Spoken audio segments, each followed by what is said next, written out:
retest. In this topic, we're going to be understanding how old structures become the new structures. If you think back to our support and resistance class, we discussed the relationship between the support and resistance.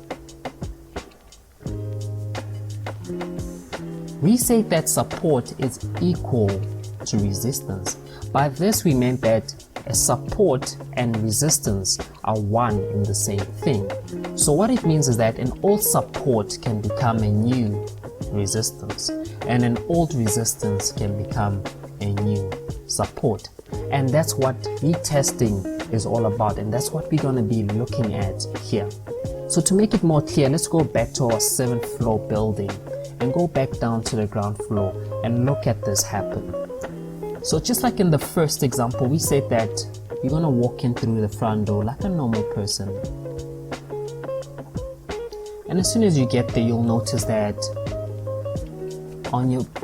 below your feet is a floor, and if you look up, you'll see the roof above you. And we say that the roof is then your resistance, and your floor is then known as your support. So if you were going to jump from the floor to the roof, we would expect that the market or the roof will then push you back down to the floor where you'd find support once again. So this would be the general movement that you'd be experiencing for as long as you don't go higher than the roof above you. Now in the case that you actually jump all the way up to the roof and you successfully go beyond that and you go all the way up to the second roofing, so this is the other ceiling, we would expect that you're going to fall from there and start moving down to the new floor.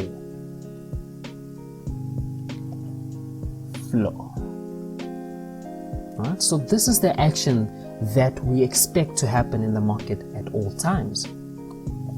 But in this case, we have broken structure, and that's what we just spoke about in the previous topic, is that here what happened was a breakout.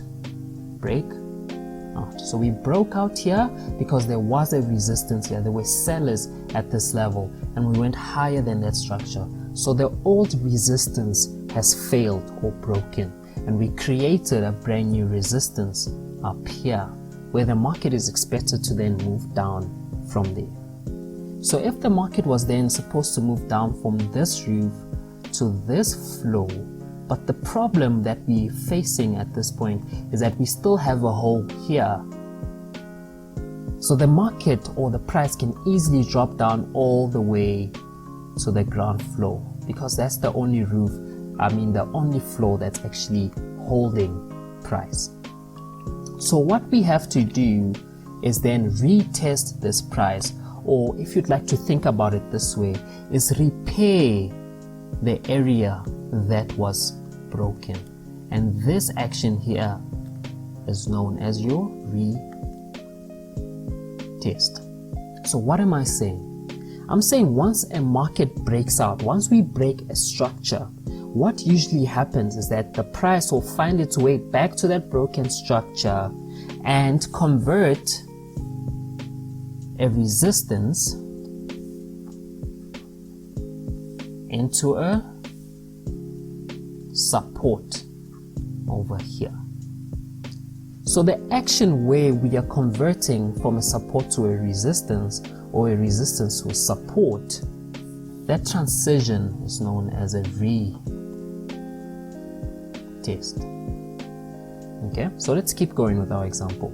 So basically we've retested the first floor, which means now we can continue moving upwards, because now we've created a support out of that resistance. So we're going to keep moving up. So we hit resistance again, the market moves down, hits support again, the market moves up, breaks through this resistance, so we have a new breakout level over there.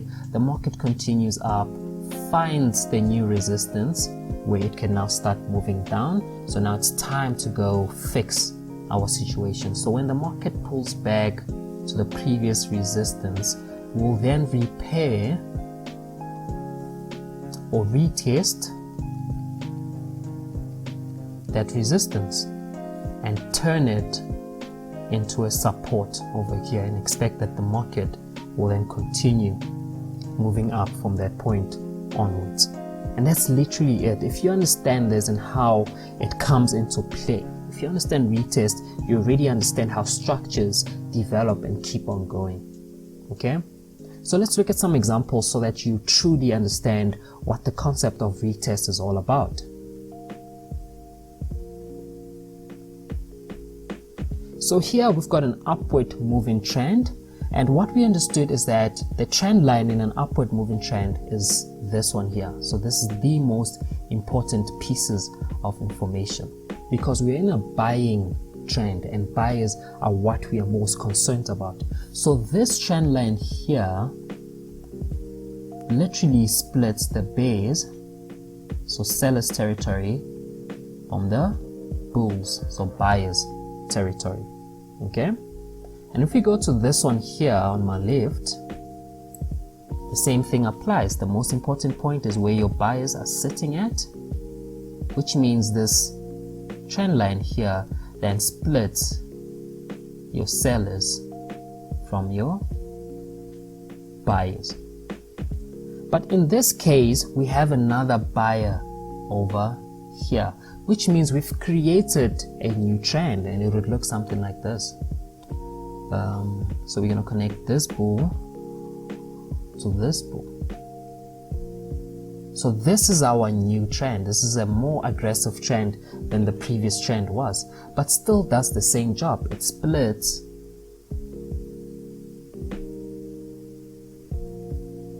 your more aggressive bears from your more aggressive bulls. So obviously we expect that the bulls will keep reacting from this level, and they'll keep getting stronger and stronger from there until this fails and the market then breaks down from there and goes to the previous support structure. Okay, and that's what I want you to keep in mind at this point. But let's delete this because then my chart is becoming very, very messy. So let's go down and look at sideways markets. In the sideways markets, same thing. The market breaks to the upside, showing dominance, going upwards. Same to the downside, where the market breaks down, comes back, fixes structure. So basically this line here is then splitting your bullish territory from your bearish territory. The same goes here. We've got bulls up here, we've got bears down there, and down here, since we're in a downtrend, what's important is all the points where you find your sellers. So basically this line is then splitting your bulls from your bears, or your more aggressive bears from your more aggressive bulls. In this case, same thing. Your sellers are the most important parts of a selling market. So this line here then splits your bull from your bear. By just understanding this, we can then know where to react from, or what territory we are playing in. And why is this important? Let's go back to our first example here so I can break it down. So what basically happened is the market was trending upwards. It then broke out here. So we broke the average trend here. So first breakout there, and the market continued going down, and then we broke the second structure here, which was this support over here. Okay, we then immediately almost found support over there. Then the market started going up. But there's 2 points that we broke. We broke the yellow line and we broke this support level here. So the market could have easily went up a bit and continued going down from this point. In this case, the market decided to go retest or fix the yellow line that it broke. So the market went up, got to the yellow line, so now we're fixing the yellow line that we broke here. Okay, so retest happened here. So you could have easily predicted that a sell trade was going to come in at that point, right? Because we're playing in selling territory, this is our bears territory. So we went down, tested the same bullish trend line because it was bulls as we're going up, but now it's a bearish trend line. It reacted and sent the market, or let the market continue moving downwards. The same thing is happening this side. The market was moving upwards in this average, and then we broke that average trend line over here, so we had to fix it somewhere. So the retest happened after the seller came in, sent the market back to the trend line, and we found ourselves a retest here.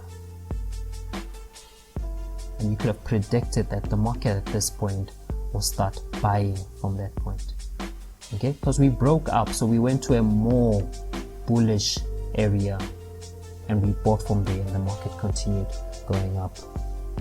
We scroll down and keep going.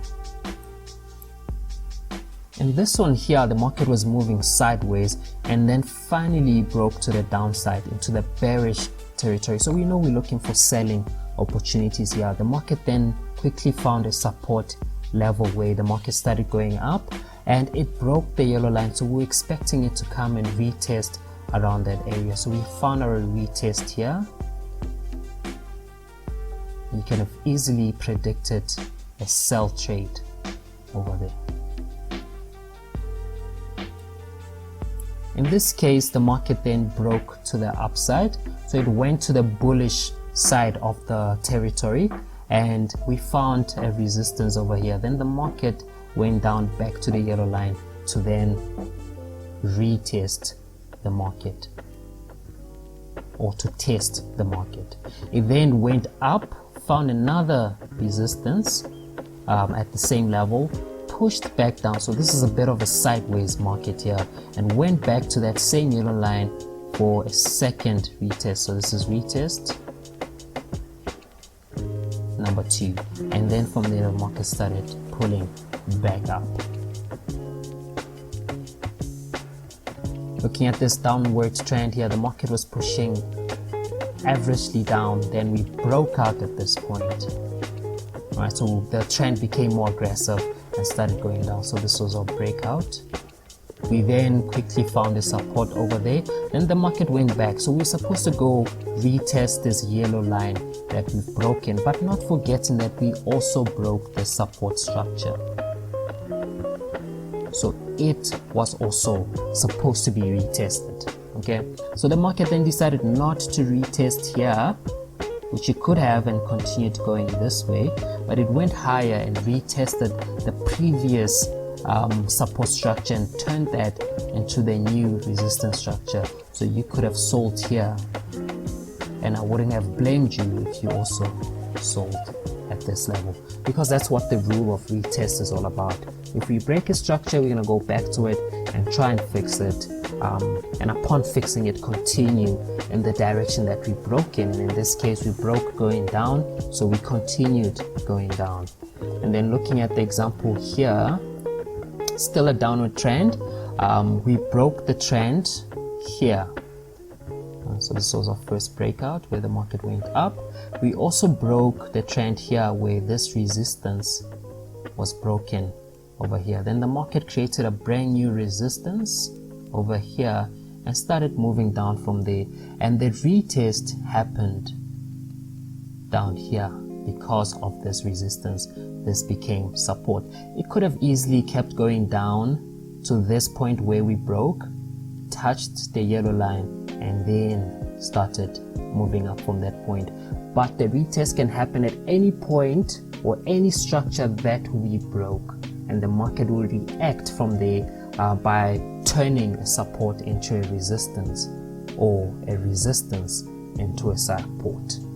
Right? So that's it about the retest. It's as simple as that. If you break it, we have to fix it.